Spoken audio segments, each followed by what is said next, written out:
السلام علیکم ورحمۃ اللہ وبرکاتہ۔ اعوذ باللہ من شر الشیطان اللعین الرجیم، بسم اللہ الرحمن الرحیم، الحمد للہ رب العالمین، والصلاة والسلام علی رسولہ الکریم واہل بیتہ الطیبین الطاہرین واصحابہ المنتجبین، اما بعد۔ معاملات کی چھٹی منزل کا نام ہے استقامت۔ استقامت در حقیقت کوئی لفظ نہیں بلکہ ایک منزل ہے، ایک مقام ہے جس کو سالک اپنی راہ سلوک میں طے کرتا ہے، اور ایک منزل آتی ہے جس منزل پر وہ قیام کرتا ہے، اس کا نام ہے استقامت، جس کے متعلق جو آیت یہاں استفادہ کیا گیا ہے جس آیت سے، وہ ہے فاستقیموا الیہ، اس کی جانب بڑھنے کے لیے استقامت رکھو۔ یا ایک اور آیت ہے جس کو ذکر جو ہے خواجہ عبداللہ نے نہیں کیا ہے، لیکن اگرچہ کہ بہت ساری آیتیں اس سلسلے میں ملیں گی، لیکن ساری آیتیں یہاں پر نہیں پڑھی جاتی ہیں، اور اس کا ذکر جو ہے وہ طوالت کا سبب بنتا ہے، لہذا ان آیتوں کو ہم نہیں پیش کر رہے ہیں۔ البتہ ایک آیت میں پیش کرنا ضروری سمجھتا ہوں، اور وہ ہے قالوا ربنا اللہ ثم استقاموا تتنزل علیہم الملائکہ، کہ جو لوگ یہ کہتے ہیں کہ پروردگار ہمارا رب ہے اور اس کے بعد استقامت دکھاتے ہیں، ان پر ملائکہ کا نزول ہوتا ہے۔ یہ آیت سے ہم آگے چل کر بھی استفادہ کریں گے۔ چنانچہ ایک اور آیت ہے سورہ ہود کی، جس میں پیغمبر اکرم صلی اللہ علیہ وآلہ وسلم سے اللہ سبحانہ وتعالیٰ کہتا ہے کہ فاستقم کما امرت، استقامت رکھو جیسا کہ میں نے تمہیں حکم دیا ہے۔ یہ وہ خطاب ہے جس کے بارے میں حضور سرور کائنات فرماتے ہیں کہ اس آیت نے گویا مجھے بوڑھا کر دیا، کہ جہاں پیغمبر اکرم سے راست خطاب ہوتا ہے کہ فاستقم کما امرت، استقامت دکھائیے جیسا کہ آپ کو حکم دیا گیا ہے۔ استقامت بہت بڑی چیز ہے۔ استقامت کا دکھانا عمل کے لیے بہت زیادہ ضروری ہے۔ صرف عمل کافی نہیں ہے، بلکہ عمل میں استقامت کا ہونا بہت ضروری ہے، استمرار کا ہونا بہت ضروری ہے۔ جو لوگ اللہ کو پکارتے ہیں، اللہ کو آواز دیتے ہیں، اللہ ان کی آواز کو سنتا ہے اور ان کی آواز پر لبیک کہتا ہے، لیکن اس کے لیے بندے کو مدد پروردگار آنے تک استقامت دکھانی پڑتی ہے،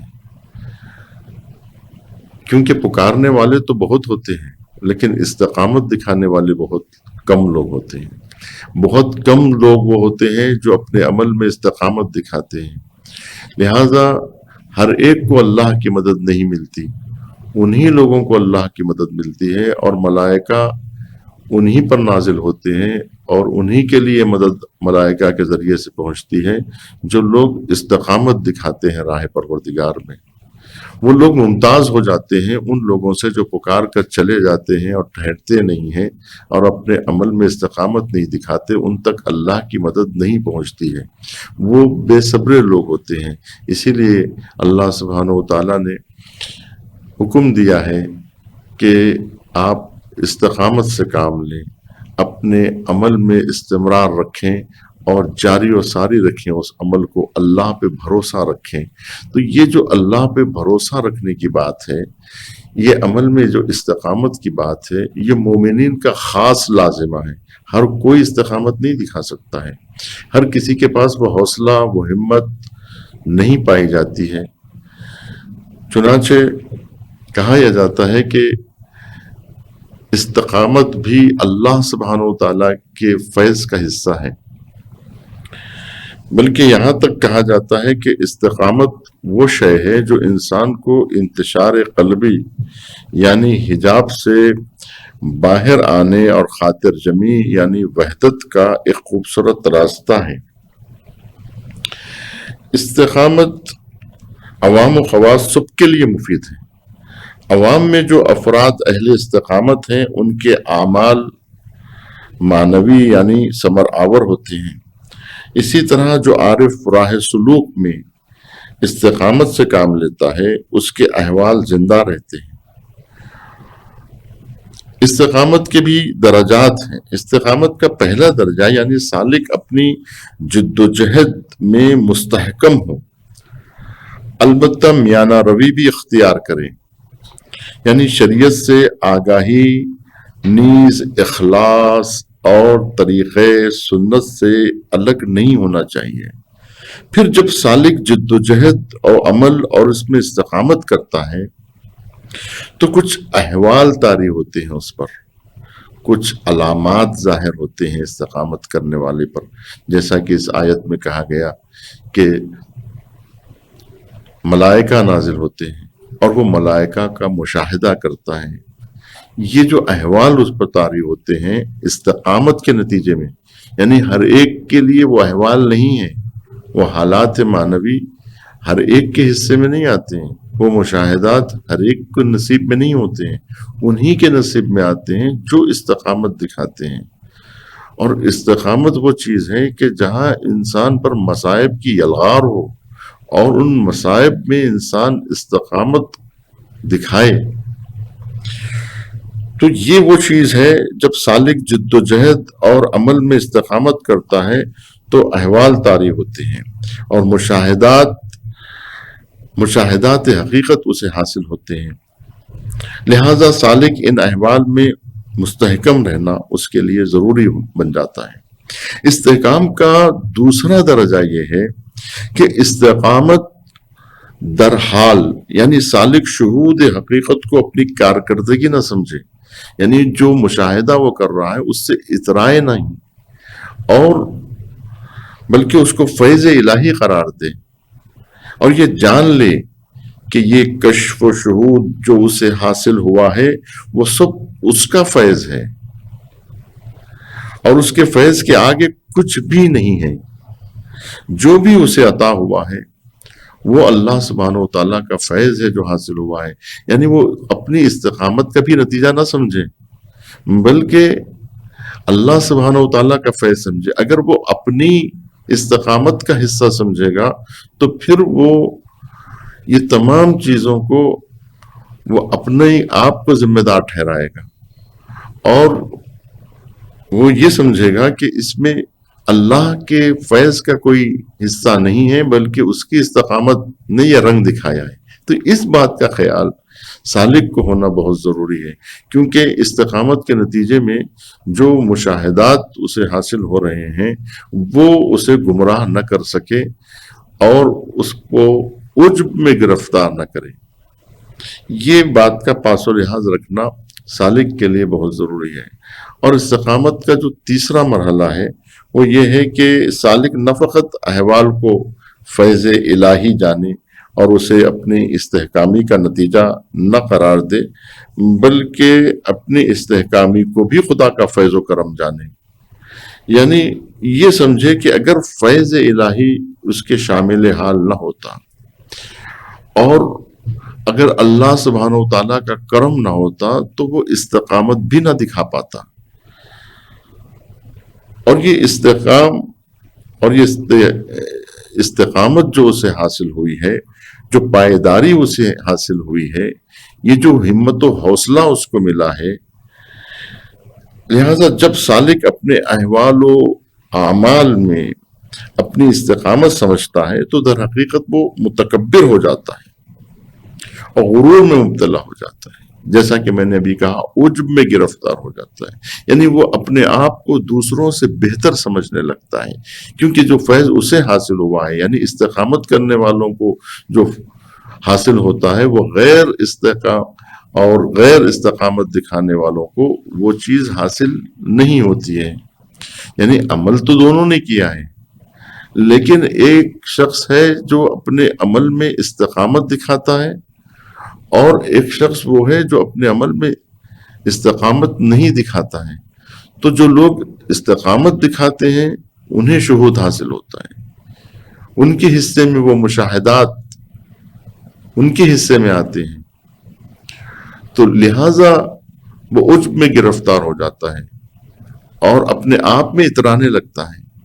اپنے آپ میں وہ متکبر ہونے کا جو ہے اندیشہ اسے لاحق ہوتا ہے، اور اگر وہ متکبر ہو گیا تو پھر جو چیز اسے حاصل ہونی تھی اب وہ حاصل نہیں ہو پائے گی، اور اس طرح سے وہ بلندیوں سے گر جائے گا۔ تو اب جس طرح سے ایک جہاز جو بلندیوں پہ اڑتا ہے تو اس کو کئی چیزوں کا خیال رکھنا پڑتا ہے، کہیں ایسا نہ ہو کہ کوئی چیز ایسی آ جائے سسٹم میں داخل ہو جائے کہ جو اس کی پرواز کو باقی نہ رکھ سکے۔ یہ استقامت پرواز اگر حاصل نہ ہو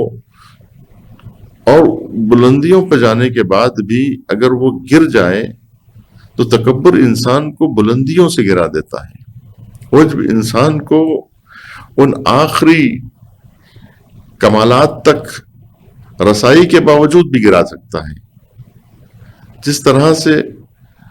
ابلیس نے، شیطان نے اس بلندیوں کو حاصل کرنے کے باوجود بھی، بزم ملائک میں پہنچنے کے باوجود بھی، مشاہدات کے باوجود بھی، استقامت نہ دکھانے کی وجہ سے وہ ان بلندیوں سے نیچے آ گیا اپنے تکبر کی وجہ سے۔ اس نے ردائے تکبر کو چونکہ اوڑھ لیا تھا اور غرور میں مبتلا ہو گیا تھا، جس کی وجہ سے وہ استقامت نہ دکھا سکا اور اپنے مقام پر باقی نہ رہا۔ تو یہ باقی رہنا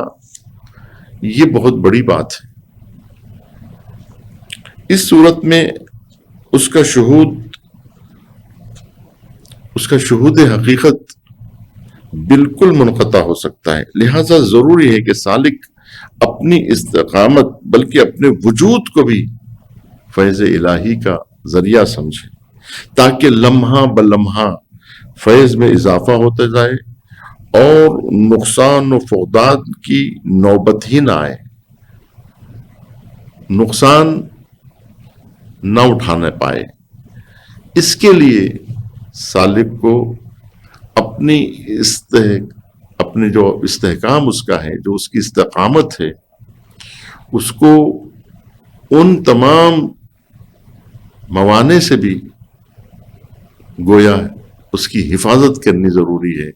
اس صفت کی جو استقامت جو اس نے دکھائی ہے،